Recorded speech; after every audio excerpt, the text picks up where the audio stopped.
Hi everyone, I am Rahul Patil and I am the creator of this YouTube channel. Today we will discussing about the convection.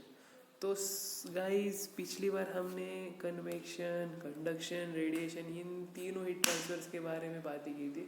अगर जिसने भी वो lecture नहीं देखा है वो पहला लेक्चर था मेरा. जिसने भी नहीं देखा है वो पहले देखना, क्योंकि इससे आप इस सब्जेक्ट से फैमिलियर हो जाओगे और आगे जितनी भी बातें चल रही है उससे आप फैमिलियर होना बहुत ज़रूरी है. इसलिए वो लेक्चर पहले देखना फिर यहाँ आना. तो ठीक है, आज हम कन्वेक्शन के बारे में ज़्यादा डीप बातें करेंगे और pressure, gravity, hot air, cold air, इनके रिलेशनशिप्स के बारे में भी बातें करेंगे. तो ये ऐसी जो अपने अभी मैंने बताया कर pressure, gravity, hot air, cold air, ये ऐसी बातें कि कोई इतना बताते नहीं और बताए भी आप भूल गए होंगे. और इसका जानना बहुत ज़रूरी है इस सब्जेक्ट में. और कहीं पर भी आपको किसी ने इसके बारे में पूछा तो आप उसको इतनी अच्छी तरह से जवाब दोगे कि वो आपसे आगे एग्री हो जाएगा. इतनी अच्छी तरह से मैं आपको इसे कंसेप्ट वाइज बढ़ाने वाला हूँ और एग्जांपल लेके पढ़ाऊँगा, इसलिए और भी अच्छे से आपको समझ में आएगा. तो लास्ट तक वीडियो देखना, बहुत अच्छा लेक्चर जाने वाला है. तो पहले बात करते कन्वेक्शन. कन्वेक्शन और एक बात ऐसे ही एक जनरल नॉलेज के लिए बता रहा हूँ. हीट ट्रांसफ़र एक वेक्टर क्वांटिटी है. वो कैसे? क्योंकि हीट ट्रांसफ़र को डायरेक्शन भी है और मैग्नीट्यूड है, और जिस भी चीज़ को डायरेक्शन भी होता, मैग्नीट्यूड भी होता, वो वेक्टर क्वांटिटी होती. ये ऐसे बताओ कि अगर वाइवा में पूछा कि हीट ट्रांसफ़र वेक्टर क्वांटिटी है और कैसे, तो आपको ऐसा जवाब देना है. ठीक है, अब आते कन्वेक्शन पे. Convection it is basically heat transfer between surface and the moving fluid. मतलब क्या? कन्वेक्शन एक सरफेस फेनोमेना, मतलब जो भी सरफेस पे चीज़ें एक्ट होती, मतलब अब एयर है और ये सरफेस है और ये हॉट है, तो एयर एक मूविंग फ्लूइड है. और मूविंग फ्लूइड मतलब फ्लूइड नहीं, वाटर. फ्लूइड मतलब बच्चों को लगता है फ्लूइड मतलब वाटर, वैसे नहीं. मूविंग फ्लूइड का मतलब होता है कोई भी एक बहती रहने वाली चीज़. मतलब एयर भी ले लो, एयर जो फ्लो होती, और वाटर भी ले लो, वाटर भी फ्लो होता. तो जो भी फ्लो होता मतलब मूविंग मीडियम ऐसे भी बोल सकते हैं. मूविंग मीडियम है मूविंग फ्लूइड. तो अपनी कन्वीनियंस लिए हम मूविंग फ्लूइड बोलते हैं. तो मूविंग फ्लूइड और सरफेस के बीच में जो एक्ट होता है उसे कन्वेक्शन कहते हैं, इसलिए उसे सरफेस फेनोमेना कहते हैं. और कंडक्शन जो है वो अंदर चीज़ों के अंदर के बारे में चीज़ें जानने के लिए कंडक्शन का इस्तेमाल किया जाता है. अब आपको एक डायग्राम दिखाता हूँ बना के, एक मिनट. अब समझ लो एक स्लैब है ऐसे सॉलिड स्लैब. इसके अंदर से हीट ऐसा फ्लो आता, तो जिसे अंदर से जा रहा, और इसे के का मतलब क्या? कंडक्शन. तो मैंने पहले बताया कंडक्शन अंदर के बीच में, मतलब चीज़ों के अंदर से हीट फ्लो होना और उसके बारे में जानना, उसे कंडक्शन कहते हैं. पर अगर स्लैब के ऊपर से अगर कोई फ्लूइड जा रहा, मूविंग फ्लूइड, तो उसे कन्वेक्शन कहते हैं. उससे एच से डिनोट करते हैं. तो ठीक है, अब हम कन्वेक्शन के बारे में इस लेक्चर में बातें करें. तो कंडक्शन के बारे में आगे बात करेंगे. तो पहले आप समझ गए होंगे कि मैं क्या बताना चाहता हूँ. तो फिर से बताता, it is basically convection it is basically transfer heat transfer between surface and moving fluid. It is called surface phenomena, मतलब सरफेस के ऊपर जो हो रहा उसे कन्वेक्शन कहते हैं. ये बात ध्यान में रखना, इससे आपको आसानी होगी चीज़ें समझने के लिए. इसे मिटा देता हूँ, एक मिनट. हाँ ठीक है, तो समझ गए कन्वेक्शन क्या होता है. अब कन्वेक्शन में दो पार्ट होते हैं, फोर्स कन्वेक्शन, नेचुरल. हमने पिछले भी बार इसके बारे में बात की थी. हमने प्रेशर का एक एग्जांपल लिया था. अभी यहाँ पर एक का लूँगा तो आप और भी अच्छी तरह से समझ में आएगा.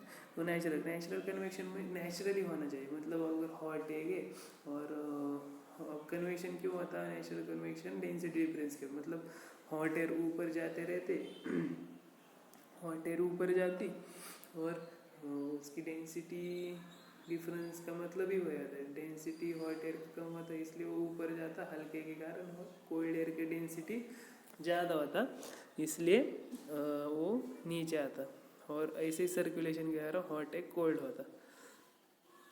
सॉरी, तो समझ में आएगा। डायग्राम में बताए हॉट एयर आ रहा, ये जा रहा, सर्कुलेशन हो रहा है, हॉट एयर कोल्ड होता। और फोर्स कन्वेक्शन क्या होता?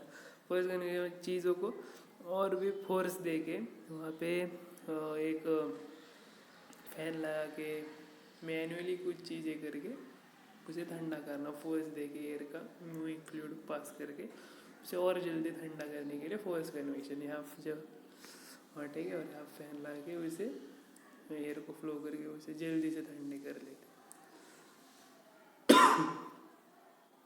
तो ठीक है, अब यहाँ आता है, हाँ अब एक बात है, हम अपने सिलेबस में एक और इन चीज़ों के बारे में बात नहीं करेंगे, वो सिर्फ आपको समझने के लिए था। हम अपने सिलेबस में स्लैब्स पे स्टडी करेंगे, वो सेम है एक और स्लैब, मतलब यहाँ भी हाँ, तो हम अपने सिलेबस में स्लैब्स के ऊपर बातें करेंगे। सेम होता एक पे जो बातें की नेचुरल फोर्स वही सेम स्लैब्स पे। स्लैब्स क्यों लेते हैं? क्योंकि ये कन्वीनियंटली कंपेरेटिवली ईजी पड़ता न्यूमेरिकल में भी और बाकी चीज़ों में, इसलिए।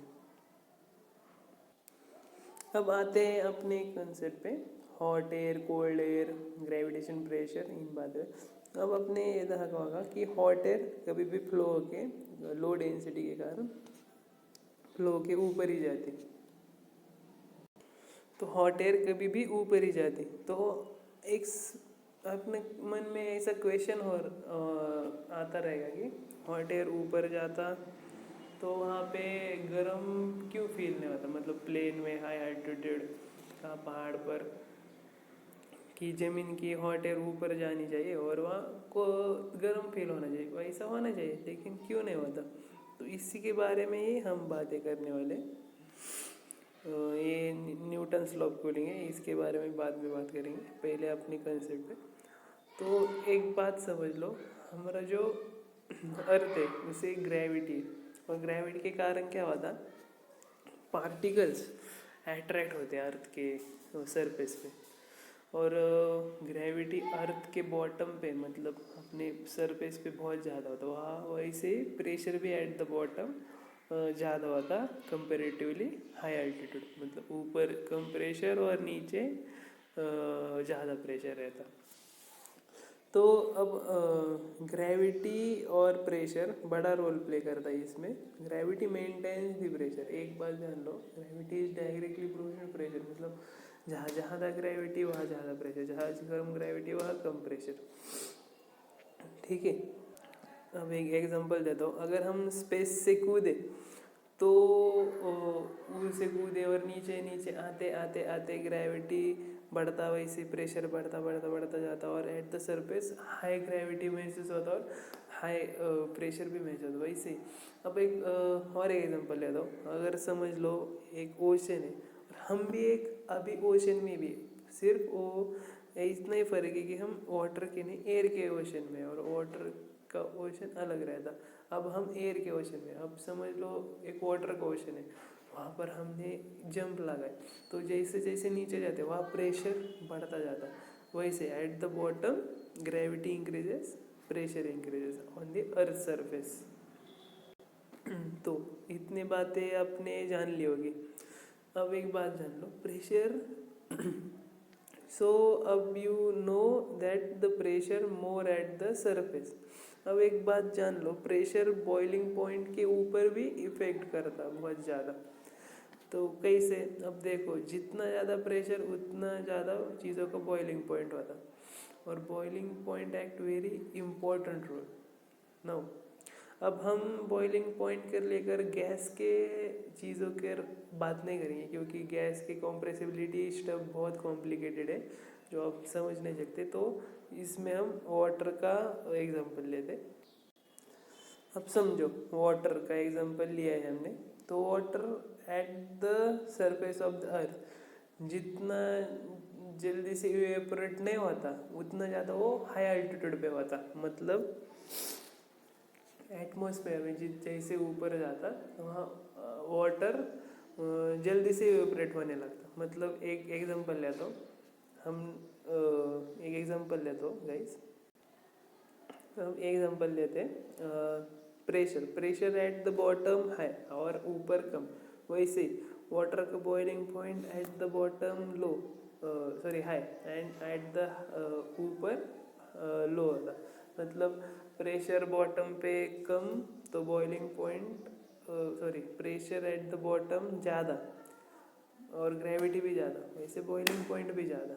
और एट द हाई मतलब जैसे ऊपर जाते वैसे प्रेशर भी कम होता है, ग्रेविटी भी कम होता है और टेम्परेचर मतलब बॉइलिंग पॉइंट भी कम होता है। एक रिलेशन याद रखना, gravity is directly proportional to pressure और pressure is directly proportional temperature. मतलब ग्रेविटी बढ़ती तो प्रेशर बढ़ती और प्रेशर बढ़ती तो चीज़ों की टेम्परेचर मतलब बॉइलिंग पॉइंट भी बढ़ती। तो हमने जो एग्जाम्पल लेने वाले थे वो ऐसा है, अगर एक पानी है वो हमने यहाँ पर अपने अर्थ सरफेस पे जहाँ हम हैं मतलब not high altitude at the surface of the earth गर्म करना स्टार्ट किया, वह इवेपोरेट होगा मतलब बॉइलिंग पॉइंट से वो इवेपोरेट होगा at the 100 degree Celsius. But वही सेम पानी अगर हमने एट हाई एल्टीट्यूड लिया मतलब इतनी ऊपर जगह मतलब खंडाला और हिमालय वहाँ पर नहीं है तो वो 70-80 डिग्री पर ही बॉईल होने लगेगा और इवेपोरेट होगा। क्यों? वहाँ पर प्रेशर भी कम है इसलिए उसका बॉइलिंग पॉइंट भी कम होगा। तो यही मेन रीज़न है कि यही मेन रीज़न है कि ऊपर चीज़ें जल्दी से इवेपोरेट होने लगती। तो यही मेन रीज़न है कि at the low pressure you won't experience high temperature. मतलब ऊपर प्लेन में या हिमालय पे वहाँ प्रेशर कम होता है इसलिए टेम्परेचर भी हमें हाई टेम्परेचर भी एक्सपीरियंस नहीं होता क्योंकि वहाँ जल्दी से इवेपोरेट हो जाए। इवेपोरेट होने वाली एयर हमें एक्सपीरियंस फील नहीं होती गर्म भी है तो इसलिए बिकॉज अब फिर से एक बार बताता हूँ, because at the high altitude have low pressure hence have low boiling point and due to things get easily evaporated। तो चीज़ें जल्दी से evaporate होती इसलिए इन प्लेन और high altitude we can't feel high temperature and pressure. तो ये बात ठीक से समझी होगी आई होप आपको। तो ये बातें ध्यान में रखना और कुछ भी प्रॉब्लम हो तो डिस्क्रिप्शन में मुझे पूछना, सॉरी डिस्क्रिप्शन नहीं कमेंट्स में पूछना। अब जो हम बातें कर रहे कि ऊपर हॉट एयर जाता तो काफ़ी गर्म होना चाहिए, हॉट एयर ऊपर जाता और ठंडा नीचे आता, वो जो बात कर रहे हैं हम वो सिर्फ 10 या 20 या ज़्यादा से ज़्यादा 30 मंजिल की बिल्डिंग पर ही लिमिटेड है। मतलब उससे ज़्यादा ऊपर जाएगी तो वह बहुत सारे चीज़ें इफ़ेक्ट करने लगेगी। मतलब हम जैसे जैसे ऊपर जाते वहाँ से टेम्परेचर के कारण से बहुत डीप होते जाते। मतलब वहाँ हमारे जो अर्थ के स्ट्रेटोस्फीयर है, ओजोन लेयर है, वो बहुत चीज़ें इफेक्ट करती है। ग्रीन हाउस इफेक्ट है, टाइम गैप है, वो बहुत सारी चीज़ें जो ऊपर।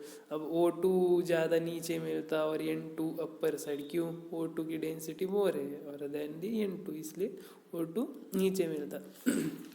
तो एक सिंपल सी बात ध्यान में रखना, जो हमने बातें की जो नेचुरल कन्वेक्शंस के बारे में कि हॉट एयर ऊपर जाती है और नीचे, और वो ऊपर हमें हॉट एयर जाने से वजह से गर्म होना चाहिए, तो वो सिर्फ 20 या 30 मंजिला इमारत के ऊपर ही काफ़ी होती है। उससे ऊपर वो रूल नहीं लागू होता क्योंकि हम पहले बताए बहुत डीप कंसेप्ट है।